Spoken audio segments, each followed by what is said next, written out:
Dear friends, welcome to my career my future, the team of expert counsellors. आज के video में बात करेंगे हम जो अभी ऑल इंडिया कोटा के लिए एमसीसी ने जो सेकंड राउंड का क्लोज किया रजिस्ट्रेशन का प्रोसेस और चॉइस फिलिंग का जो कल लॉक किए, और इसके साथ जो डीम्ड यूनिवर्सिटीज़ है जिसमें बहुत सारे बच्चों के क्वेश्चन ये थे कि इस बार डीम्ड यूनिवर्सिटी की पोजीशन क्या है, क्या कट ऑफ जा सकती है। सो सेकेंड राउंड में हम टॉप 10 से 15 इंस्टीट्यूशंस की कट ऑफ की बात करेंगे कि कट ऑफ क्या जा सकती है, पिछले साल वैकेंसी क्या थी, इस साल वैकेंसी क्या है, इन सेकंड राउंड के लिए बड़ी है या कम हुई है। सो इन सब मुद्दों पर बात करेंगे इस वीडियो के अंदर। सो सबसे पहले क्विकली नज़र डाल लेते हैं कि जो कल आपने चॉइस लॉकिंग की है, जिसकी जो लास्ट डेट थी वो 16 तारीख लास्ट डेट थी, कल आपने कर दिया, उसको चॉइस लॉक कर दिया। इसका रिजल्ट यानी कि 2 दिन बाद आपका 19 तारीख को आ जाएगा। 17-18 2 दिन का उनको प्रोसेसिंग का टाइम चाहिए, और 19 के बाद जो ज्वाइनिंग का जो प्रोसेस है वो आपका 20 से शुरू के 27 तक जाएगा। इसी वजह से पूरी जो सीट्स की काउंसलिंग है वो भी आगे फर्दर डिले हो गई है। अब क्विकली सबसे पहले नज़र डालते हैं टॉप 10 से 15 यूनिवर्सिटीज़ जहां पर पिछले साल सेकेंड राउंड के लिए वैकेंसी की पोजीशन क्या थी और इस साल क्या है, इंक्रीज़ हुई है डिक्रीज़। सबसे पहले उनकी बात करेंगे जहां पर इंक्रीज़ हुई हैं वैकेंसीज। सो जेएसएस मेडिकल कॉलेज जो मैसूर में, वहां पर पिछले साल 50 वैकेंसी थी सेकेंड राउंड के अंदर, इस बार बढ़कर 54 हो गई है। मार्जिनल इंक्रीज़ हुआ, कोई बहुत ज़्यादा इंक्रीज़ नहीं आया। ये मैं इसलिए आपको ये बता रहा हूँ, बच्चे इस बार बड़ा अंदाज़ा लगा के ये बैठे हैं कि शायद कट ऑफ बहुत ज़्यादा कोई नीचे जाने वाली है। सो यहाँ वैकेंसी इस बार बहुत ज़्यादा है। ये हर साल का ट्रेंड है, वैकेंसी ऑलमोस्ट इतनी ही रहती हैं। सो आप कोई मन में गलतफहमी मत रखिए कि इस बार वैकेंसी बहुत ज़्यादा है, राइट।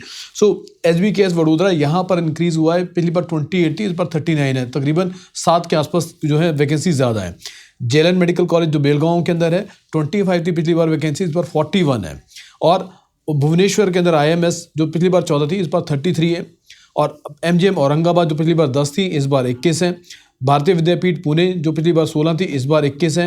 एमएम इंस्टीट्यूट मौलाना, बहुत जो नॉर्थ के जो बच्चे हैं बड़ी फॉलो करते हैं इस इंस्टीट्यूशन को, 71 वैकेंसी है इस बार। लेकिन पिछली बार भी वैकेंसी कोई बहुत ज़्यादा कम नहीं थी, पिछली बार भी 69 वैकेंसी थी, तो हार्डली 2 वैकेंसी का ही डिफरेंस है यहाँ पर। अगला भारतीय विद्यापीठ सांगली, सो यहाँ पर 21 थी, इस बार 23 हैं। जेएलएन दत्ता मेघे, सो यहाँ पर वर्धा वाले में 34 थी पिछली बार, इस बार 43 है। कृष्णा कराड़ पिछली बार 17 थी, तो इस बार 36 है। सो ये वो इंस्टीट्यूशन है जिसमें वैकेंसी जो है पिछले साल के मुकाबले में इस बार ज़्यादा है। अब उन इंस्टीट्यूशंस की बात करते हैं, टॉप के इंस्टीट्यूशन जहाँ पर वैकेंसी जो है पिछले साल के मुकाबले में कम है, जिसमें सबसे टॉप पर कस्तूरबा मणिपाल। सो यहाँ पर पिछली बार 40 थी, इस बार 31 है। इसके बाद मैंगलोर 27 थी पिछली बार, इस बार 21 है। मणिपाल टाटा पिछली बार 33 थी, तो इस बार 31 है। इसके बाद केएस सेगड़े 62 थी पिछली बार, इस बार 59 है।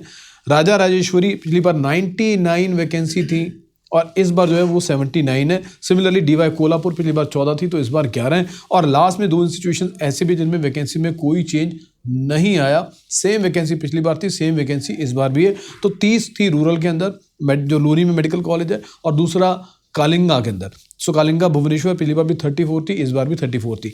तो अब जब आपने वैकेंसी को एक बार समझ लिया, तो अब हम ये समझते हैं कि cut off after this vacancy का जो डिफरेंस रहा कि इस बार कट ऑफ क्या जाने की उम्मीद है, इसके ऊपर भी बात करते हैं। देखिए, फर्स्ट राउंड की कट ऑफ आप सबको पता है, सो मैं उसके ऊपर बात नहीं करूंगा, 1-2 के नाम ले लेंगे। बाकी बात करते हैं कि इस बार सेकंड राउंड में कट ऑफ क्या जा सकती है।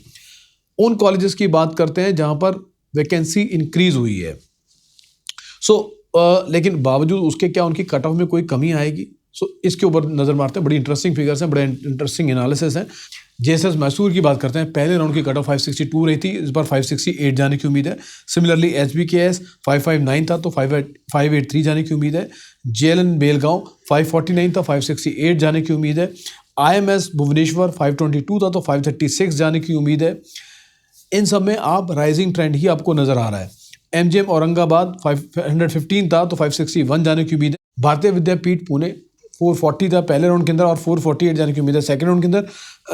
जो मौलाना वाला इंस्टीट्यूशन जहाँ पर 416 थी, यहाँ पर कट ऑफ जो है वो कम जाने की उम्मीद है, क्योंकि इसका ट्रेंड इसी तरह का देखने को मिलता है। तो 408 तक यहाँ पर कट ऑफ जो है वो सेकेंड राउंड में जा सकती है। सांगली वाले में 337 था, तो 366 कट ऑफ जाने की उम्मीद है। दत्ता मेघे वर्धा वाला 338 था, 341 जाने की उम्मीद है। कृष्णा कराड़ जो 373 था, इस बार 398 सेकेंड राउंड में जाने की उम्मीद है। अब टॉप इंस्टीट्यूशंस वो जहां पर वैकेंसी पिछले साल के मुकाबले में एक वैकेंसी कम हुई है, कट ऑफ पर उसका इम्पैक्ट देखते हैं कि कट ऑफ क्या जाने वाली है। कसूरबा मणिपाल 635 की कट ऑफ थी पहले राउंड में, 642 जाएगी इस राउंड के अंदर। और इसके बाद मैंगलोर की बात करते हैं, 618 था, 623 की उम्मीद है। मणिपाल टाटा जमशेदपुर 596 था, तो ये कमोबेश फर्स्ट और सेकंड राउंड ऑलमोस्ट सेम रहने की उम्मीद है, 596 के आसपास ही रहने की उम्मीद है। KS हेगड़े 538 था, ये भी ऑलमोस्ट सेम रहने की उम्मीद है। इसके बाद राजा राजेश्वरी बेंगलोर, बड़ा फेमस इंस्टीट्यूशन है, 400 की कट ऑफ थी पिछले राउंड के अंदर, 382 जाने की उम्मीद है इस राउंड के अंदर। और लास्ट में DY पाटिल कोल्हापुर 415 था, 445 जाने की उम्मीद है सेकंड राउंड में।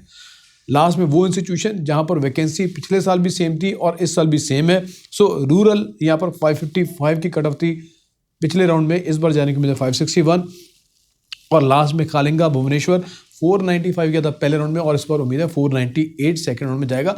ये एक टेंटेटिव कट ऑफ है जो हमारी तरफ से दी गई है, इसमें 10% का margin here and there plus और माइनस रह सकता है, क्योंकि देखिए इतने डीप एनालिसिस करने के बाद जब फिगर्स लेकर आते हैं, सो उम्मीद है कि ये कट ऑफ जो हमने आपके सामने रखी है इसमें 10-15% का मार्जिन का जो स्कोप मैं हमेशा छोड़ता हूँ कि वो प्लस या माइनस रह सकता है सिचुएशन के हिसाब से, स्टूडेंट्स की प्रेफरेंस के हिसाब से।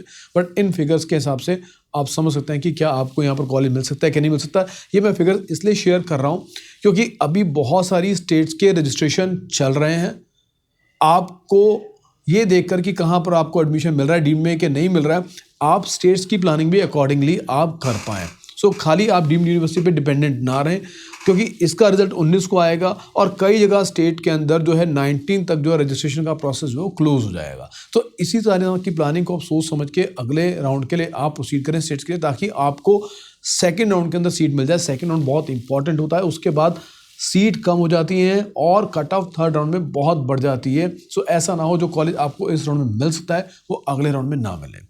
सो इस तरह की और इंपॉर्टेंट इन्फॉर्मेशन हम आपके लिए लेकर आते रहेंगे। चैनल से जुड़े रहिए, बेल आइकन को प्रेस कीजिए ताकि आने वाले हर वीडियो का नोटिफिकेशन आप तक पहुंच जाए। So thank you very much for watching this video, stay connected.